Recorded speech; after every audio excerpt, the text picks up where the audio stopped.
Assalamu alaikum and a very good morning to you all. I hope you guys are doing very well today and you are ready to start your week after a very busy weekend. Assalamu alaikum Shazad, how are you? Walaikum assalam. I'm absolutely perfect and I'm very happy of the fact that these 10 days of Ashura went past by very peacefully. Yes. And congratulations to the authorities and to all of those forces who were on ground and were protecting us all this time. I think that this is a point where we probably need to appreciate all of those people who made sure that it's all going to go past by peacefully. Exactly, and it's wonderful, that we have not been hearing of so many negative things happen, and it shows that we're working towards a direction where the society are becoming more tolerant and accepting of other people and other people's kind of way of life or their rituals or the way they want to observe, past events in our history. Exactly, that's what it is. But right now, ladies and gentlemen, let's move on towards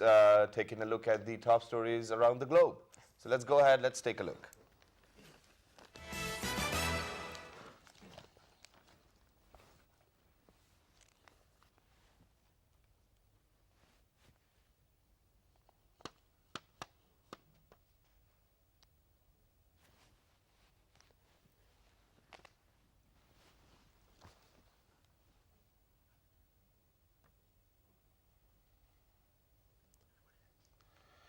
Former Prime Minister Nawaz Sharif appeared before Accountability Court in Islamabad today in NAB references.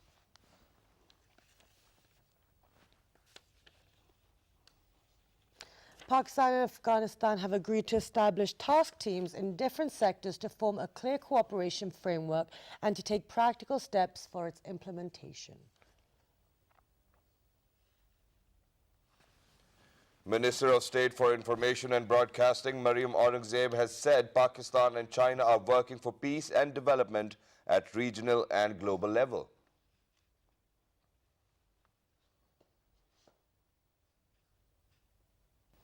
Sri Lanka will resume its second innings today at 69 for 4 against Pakistan on the 5th and final day of first cricket test match in Abu Dhabi.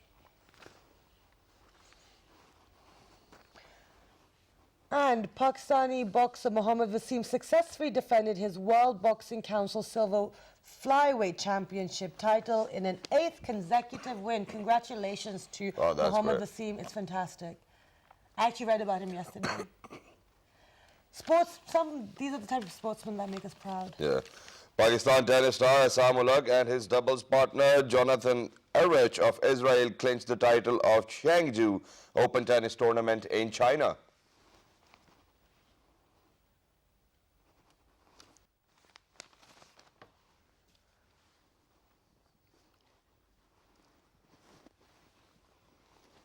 Okay, so we're making some waves on the sporting arena. So now, moving on, Shazad is going to do our public service message. All right, today. let's do it. Let's take a look.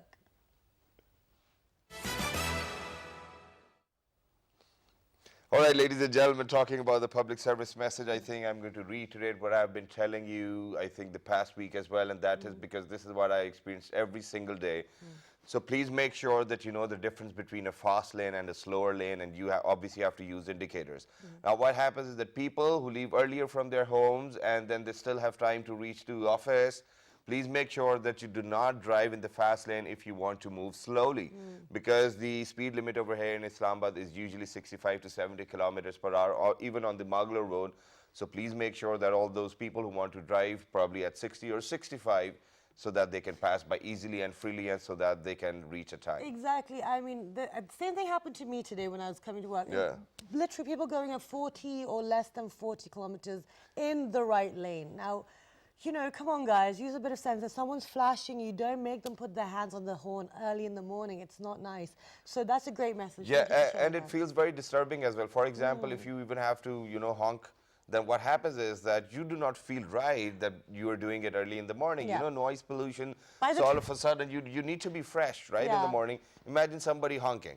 Please don't do that. It's going to put you in a bad mood. And for example, when I reached the office, I was in a foul mood. So and that's not the way you want to start your day. So that's our public service message today. Please, abide by the rule, etiquette, roads etiquette, so we can kind of get to our destinations peacefully and on time. And today, ladies and gentlemen, since it's Monday, but we have got a very special thing to talk about Yes, because it absolutely. happened obviously on 30th of September, which was Saturday, and it was the World Retina Day. And just because of the fact that we know that 9th Muharram is definitely another important day for us, so what we did was that we moved the show to Monday, which is today, and we're going to talk about the problems which are related genetically with your retina and retina.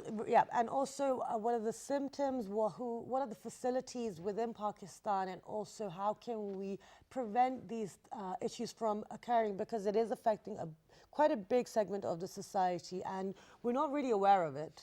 Exactly, and other than that, there's one more point, and that is that, you never get to know it at a very early stage that whether you have a retinal problem or not. For example, we're going to talk about retina pigmentosa. Well, Yep. I certainly do not know about the disease, and it is a genetically transferred disease. How do you get to know? How do you present it to the doctor? And then the Yeah. other one is age-related, and it is called macular degeneration. So we will be discussing these two main ones because these are the most common ones. But we'll talk about any other retina-related illnesses or diseases. Exactly. So on my right-hand side, ladies and gentlemen, we have been joined by Chairman of Research Committee and ex-President of Eye Surgeon Society Pakistan. He's none other than Dr. Muhammad Mazhar Qayyum. Hello, sir. Assalamu alaikum. How are you? My pleasure. Thank you very much. Thank you very Thank you much for for joining joining us. And alongside Dr. Muhammad Mazhar, we have been joined by Rabail Pirzada, who's the program specialist and a personality groomer at a foundation which needs to be... It's Pakistan Foundation for Fighting Blindness. Yes. Thank you so much thank for you joining very much, us. because Rabail has been on the show earlier as well, and then Rabail said that, last time when I came over, so you guys wrote fighting blindness. So then I told her that, that was the major topic, that was the macro topic, and under that umbrella, obviously, the foundation came in as well. But let's get the conversation Yes, exactly, because started. it's about the actual day. So now let's talk. Let's start with we'll start with you, Dr. Mazhar. Today, well, not today, but in the month of September and October, this is highlighted. Why is it important to know what retina issues or diseases there are out there? Well, Just how many we are people suffer from Yes, it? we are talking about the Retina Day or the blindness caused by the retinal diseases. Yes. Briefly, I would like to tell the viewers what is retina actually. Okay. You see, the eye that we are seeing, it's like a ball. The front part, which you see brown or black, it is actually transparent like a glass. Light enters the eye from this part, and then at the back of the eye, within the eye, people think back of the eye is somewhere here. No, it is inside that ball, is a very sensitive membrane on which the light falls and make images of the objects from outside. Okay. And this membrane is called retina. It has lot of cells, sensitive cells, and fibers going to the brain.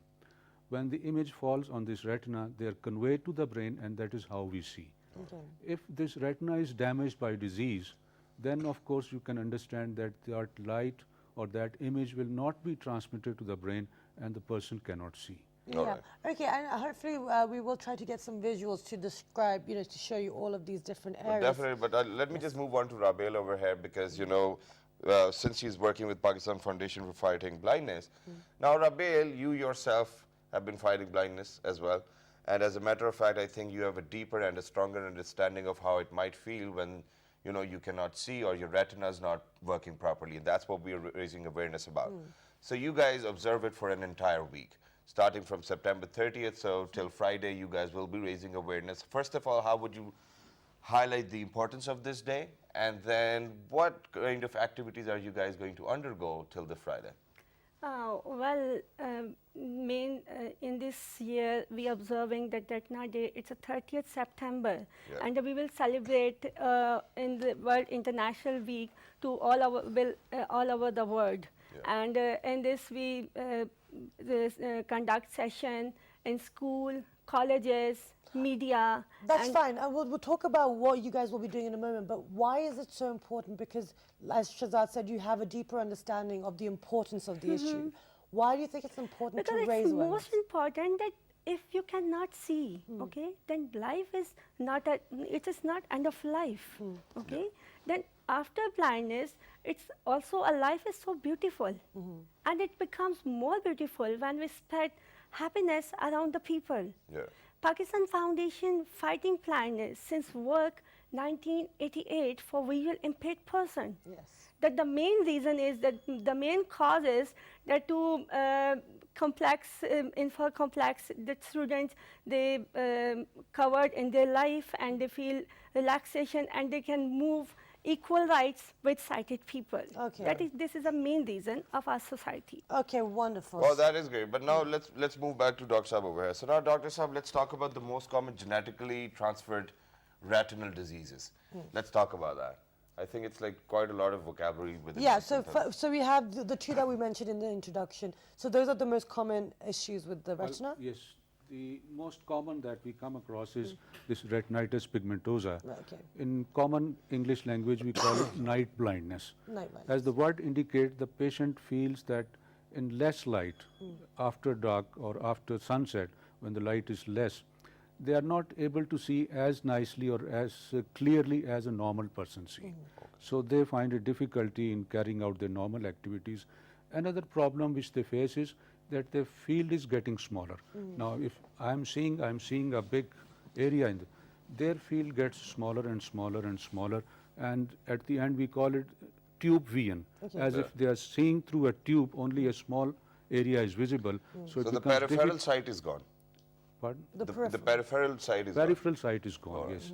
So it becomes difficult for them to walk around. I mean, they find sometimes they're struck with the table or the door. So that is their main problem. One is that they can't see the periphery, and the other is that in less light they are not as good. Now the disease progresses at different rate in different patients. Okay.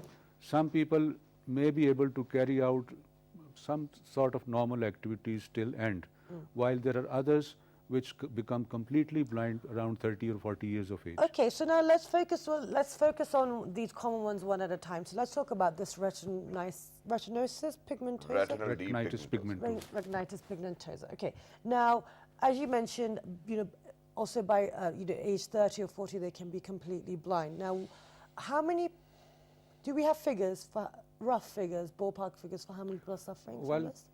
I will say, to be very exact, in Pakistan we do not have any exact survey how many people Yes. or what percentage, but in USA they have conducted a survey and they say that 1 in about 4,000 people Okay. is suffering from this disease. All right. So now let's talk about it. Since it has been said that it is a genetically transferred disease. First of all, what are the causes for being genetically transferred Yes. with that certain disease? And then at what time do you think the people actually get to know that oh, I might be having a problem? And then how many times it just gets unnoticed? Yes, as you know, genetically diseases means they are transmitted in the family from parents to the children. So now, this disease runs in families, and there are different modes of transmission. Okay. Medically, there are different modes. And this disease, unfortunately, it involves all the major modes. There are 3 major modes. It can transmit by any disease mode. What the patient or the family can do to prevent it from spreading, what we advise is that these cousin marriages, marriages within the family are quite common in our society. They should be avoided as much as possible, because transmission of disease can occur. Now, there are some people who are suffering from disease. There are other in a family who are called carriers. They can transmit it. They are not suffering. So people don't know, or they themselves don't know that I'm suffering. Right. So if a carrier marries another carrier, now both parents are not suffering, but the children child are at risk of developing this disease. So this will happen only in those families which are having carriers and which are having diseased Okay. persons. So that's one preventative measure. Now, so that's one way of preventing it. Now, for example, as you mentioned, it is common within our society for, inter-family marriages. What are the symptoms? Let's talk about the symptoms, and then we'll talk about Symptoms, as mentioned previously, that around 10 to 15 years of age, usually, Yeah. the child feels difficult. Parents usually feel that this child is not comfortable after sunset or in less light, or he is striking against table or chair. These are the first symptoms. Okay. Then gradually the vision goes down. And one thing I would like to mention is that these patients must be examined as early as possible, because other than retinitis pigmentosa, they might be having some other diseases in the eye as well. So, and though some of those diseases are curable, like a person may be having cataract. Okay. Yes. The cataract, if we remove cataract of a patient suffering from retinitis pigmentosa, he may have much better vision than what he was having with cataract. Okay. So they should be examined. And now the next what is asked is what treatment is available. No, we will definitely move on to the treatment, but there's one more thing, and that is since we label it as night blindness. True. So is it only that when the sun sets, that's when you feel that you cannot see properly, or eventually, because you said that by the age of 30 or 40, you're completely blind. So is it in the daytime or is it at the nighttime? Yes, or it's it 24/7? starts with the night time. Okay. Okay. But when it is progressed, then even in the daytime they find difficulty. Yes. All right. Okay. Now let's before we talk about what cures are, what's out there, what are the things to help people. Let me ask Rabel, raising awareness to these families, especially within our communities, how difficult is it to kind of get them to change their patterns of behavior in order to avoid such problems for their children? Actually, in our country, special people are still abandoned from the pleasures and the basic needs of life. Okay. Just because they are unable to contribute towards the finances, resources of the family. Actually, parents and family also feel reluctant to invest their future, and they feel ashamed to introduce them in front of others. And Pakistan Foundation Fighting Blindness trying to eradicate that. We are groomed that kids. First, we are giving services, audio library services, then IT services, then skills like personal hygiene, personality grooming, then cooking, then table manners, income generation, self-defense, mobility, and we are trying to improve their confidence. And they come Excellent. back in their life. Excellent. Oh, amazing. Okay. But since you're a personality groomer yourself, Yeah. so what kind of courses do you design for people who cannot see?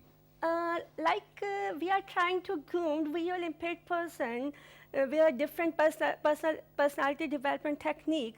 The essential ingredients are personal hygiene, personality technique, dressing technique, how to iron, daily living skills, table manners, how to use fork and knife.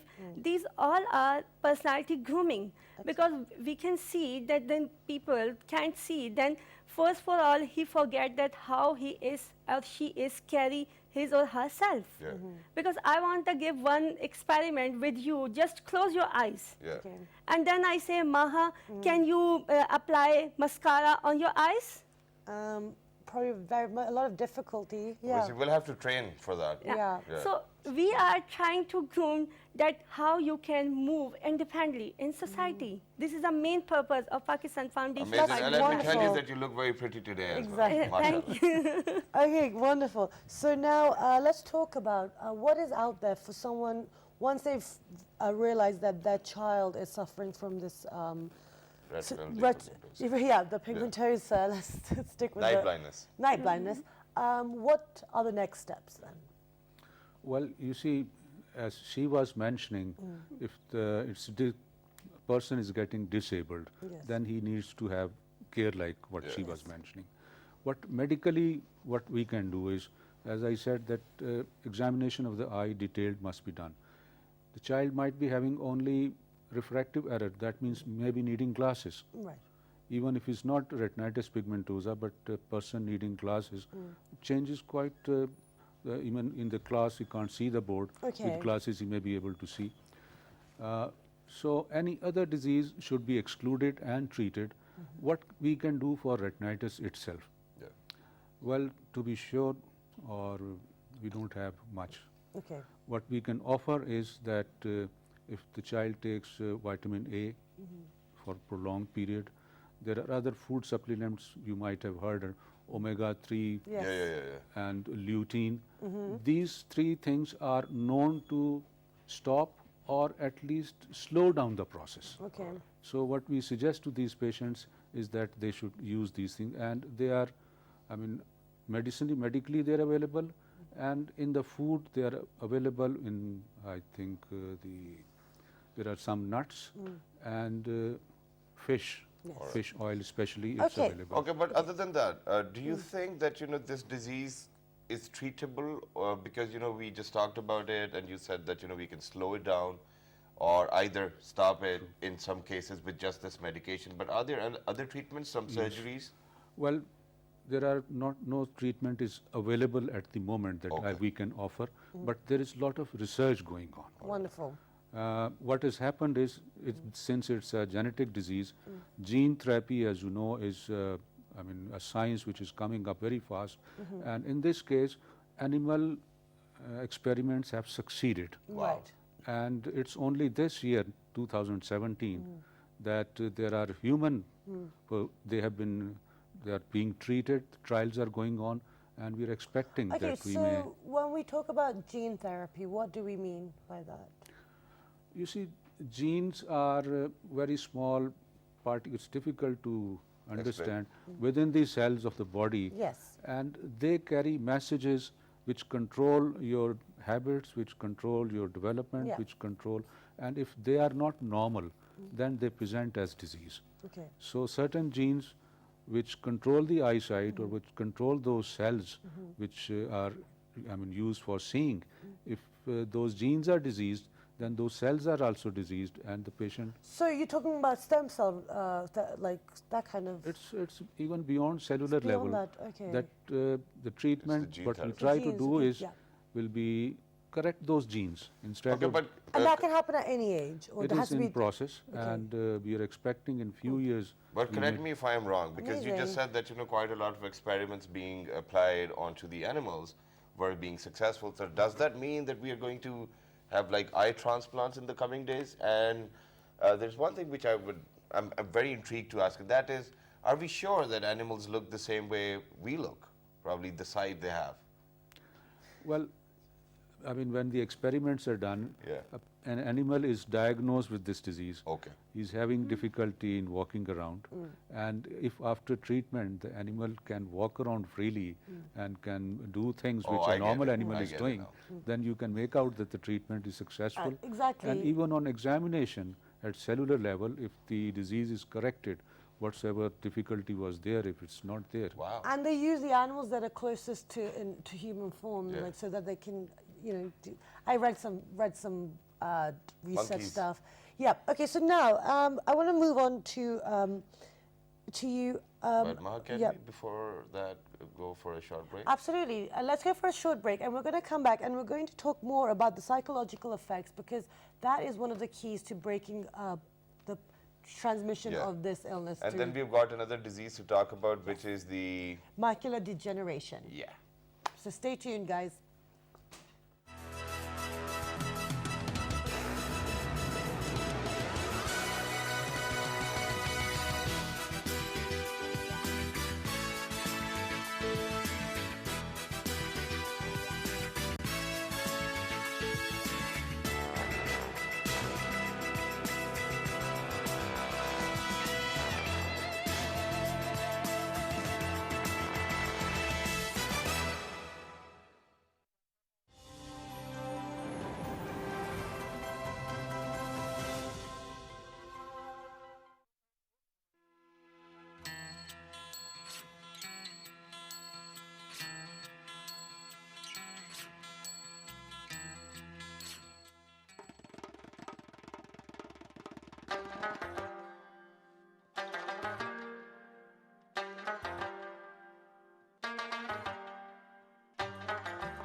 form of art is truly a part of Pakistani transport tradition.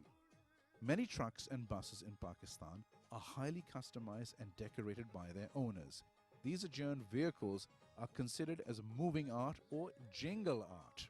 Because of their unique decor style, these vehicles are quite distinct in layers from other trucks around the world. Each part of the vehicle is decorated differently, with variations depending on the regional style.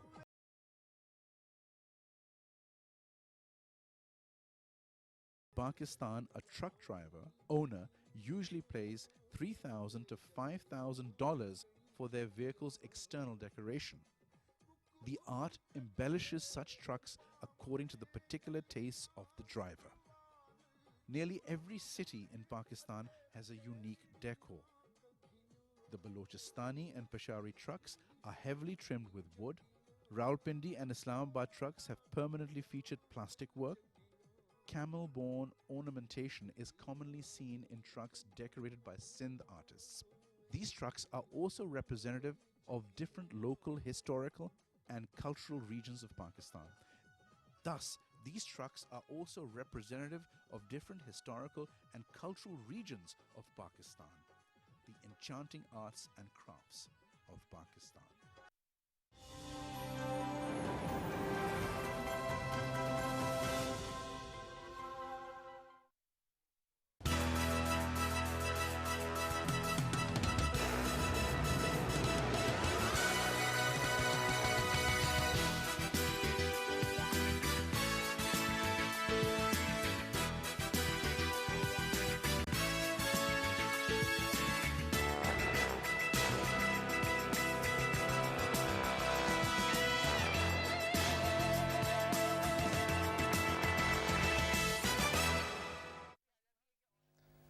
All right, ladies and gentlemen, welcome back. For everybody who just got tuned into PT while you watching World This Morning alongside Maha Makhdoom and Shahzad Khan. Today, ladies and gentlemen, we are talking about World Retina Day. It was on 30th of September, and the observations are going to go till the Friday by the Pakistan Foundation for Fighting Blindness. We have been joined by Dr. Saab over here as well. Earlier, we were talking about night blindness or retina pigmentosa or retinal pigmentosa.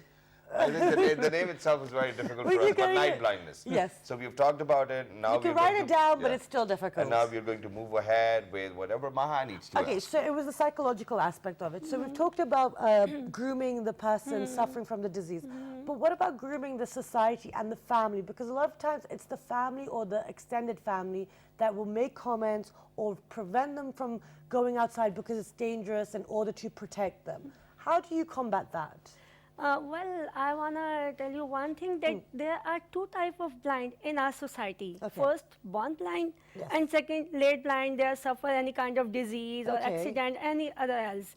And first, they late blind, they are suffer from psychological issues, Okay. little bit, because they are seeing, and after some time they cannot see. Right. That's why they feel sensitive. And we will move around in a society. If they don't have any kind of white cane in their hands, and they can't want to explain that, I cannot see, then if anyone say that what happened, why you are not moving, look at yourself, you are looking so selfish, but they feel inferiority complex because they are not accepting that they are blind. Okay. So that's why Pakistan Foundation Fighting Blindness raising awareness around the people. Okay. And we are trying to hold white cane that all visual impaired girls and men.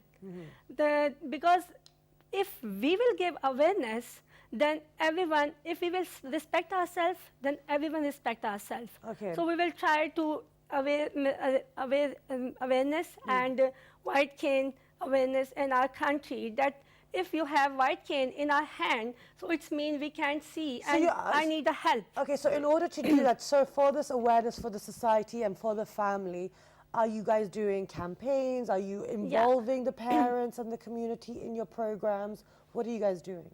Yeah, we are doing some campaigns, some awareness session, and I also always use white cane at my hand since I am in family, Okay. out of family, and I told about everyone that, listen, this is white cane, and it's a symbol of visual impaired person. Okay. If you see any kind of white cane in any other person, so to help them. Okay. And in our society, in our foundation, make PFFB club. So we have established lots of PFFB social clubs, PFFB Social Multan Club, PFFB Social Pindi Club. Excellent. That the main purpose is to make together sighted and visual impaired person. Okay, Then wonderful. the sighted person aware the people that blind can do each and everything, and blind works with sighted person with shoulder to shoulder. Okay, Then we wonderful. can improve that. And I feel great that somebody over here is very confident about it, and they're actually taking an initiative so that everybody else can do that too with them. Leading by example. Yeah, and we have to support the cause as well. But now moving on to Dr. Saab. Now, Dr. Saab, let's move on to the other disease, which is obviously once again genetically transferred, and it is age-related macularization. Now, for example, if a patient comes to you, how do they present this disease to a doctor? Yes. Well, as we are talking about retinitis, that starts in the Retinitis. early age. Okay. Yeah. But this is a disease which starts in the late stage. Okay. Late means after 50 or 60 years. Okay. And these patients will present with gradually diminishing vision. They said we were seeing normal with or without our glasses, but now we are feeling that I can't read newspaper or a book, or watching a television I find difficulty. So then we have to examine these patients. And very common thing, more common than this disease, is cataract at this age. So we have to exclude that this patient doesn't have cataract, and then we look at the retina. There is special tests to look at the retina, and we can diagnose that this patient is developing this disease. And compared to, again, retinitis, they have difficulty in the periphery, that it is constricting. In these patients, it is the central vision which is affected. Their periphery is normal. I mean, when they are seeing straight, they can't see a central part, but the periphery, they are okay.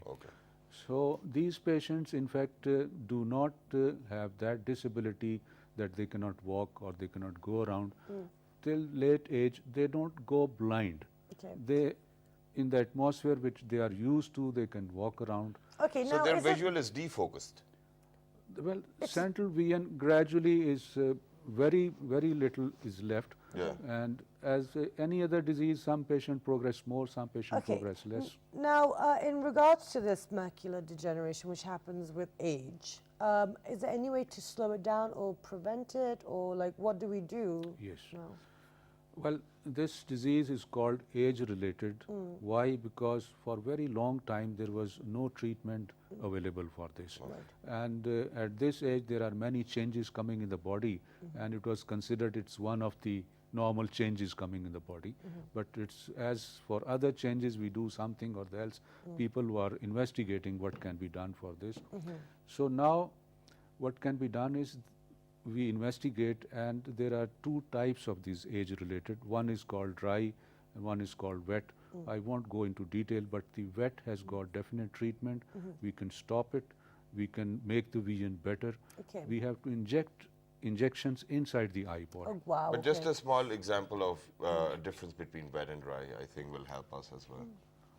So how- yes. oh, Very smaller one. Can only the Brief. doctor tell you, or can you Yes, figure it out? doctor can tell you, and even doctor may need certain specialized tests to Okay. make the difference. Okay. Wet and dry, I mean, one can understand inside the retina there are changes, and if there is no fluid and no blood, it's called dry. Yeah. And if there's some fluid coming in, abnormal, Sweat. or blood coming in, then we call it wet. Okay. So what can be done to prevent it?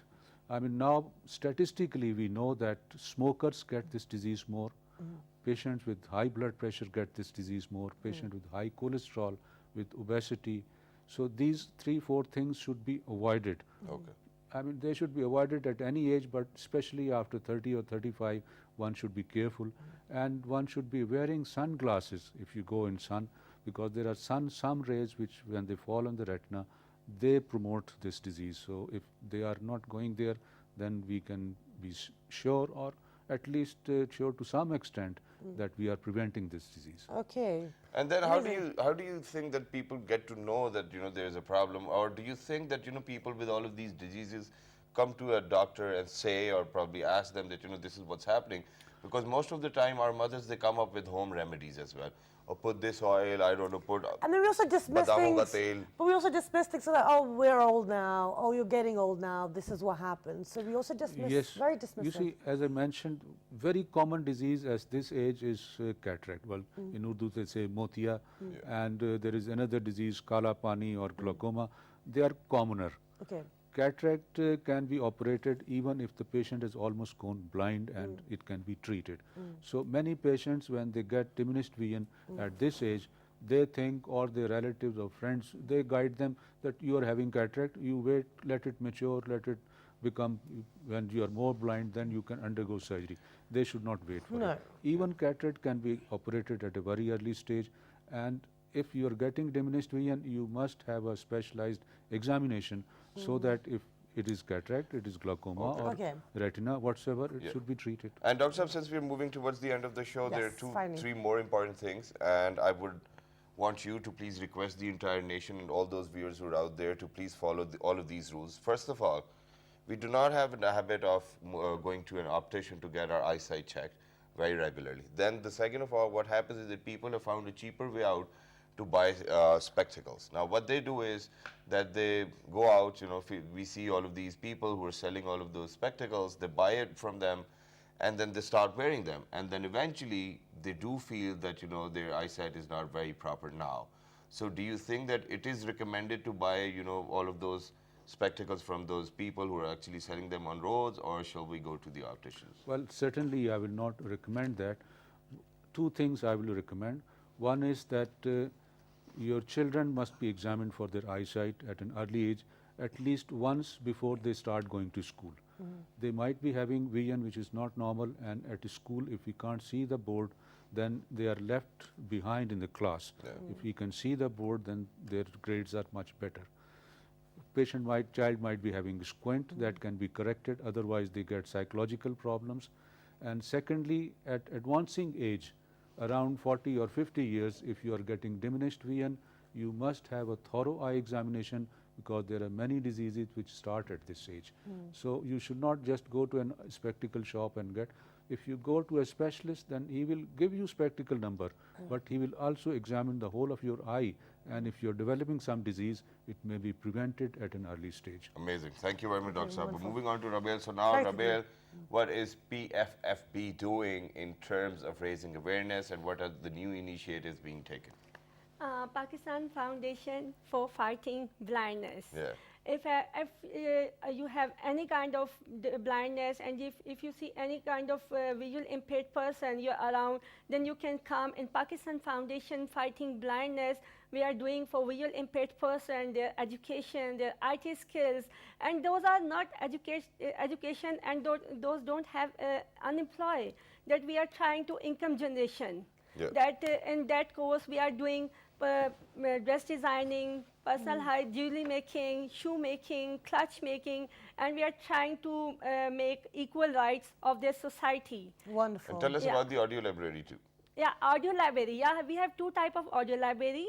First, we are doing to 5th till master's complete course. That we are also till my education, 8th after my blindness, 8th till master. That all credit goes to Pakistan Foundation Fighting Blindness. Thank you. And the other library is our player lesson. That the player lesson we can listen any kind of informative novels, digest, Wow. biography, autobiography, and recently we record Abe Hayat, Pir Kamil 2, Abdullah 2, Raja Khed. These all kind of interesting novel we have in our library. Wonderful. Amazing. And thank you so much for being here today. It's a pleasure to have you on the show. I was actually got a Facebook memory of us doing this last year as well. So it was great to see you today. But thank you for raising awareness and Did giving you all share of that you. memory? No. Yes, I did actually. Yes, Wow. I did. Yeah, I shared it because I was really proud of some of the topics that we've been able to cover on our Exactly. show, and the fact we didn't have to, we didn't sell out, so it was great. Yeah, so ladies and gentlemen, if you need any kind of information about PFFB, please make sure that you write to us on our Facebook fan page, which is with the name of, Well, this morning. on Twitter, Well, this morning without a G. on Daily Motion and YouTube. Well, this morning. The and well, fabulous this morning. repeat's going to be at 11 p.m., 11:05 p.m. in the evening. Our show is repeated every day, Monday to Friday after the show, okay? Till the next time, One, two, good morning.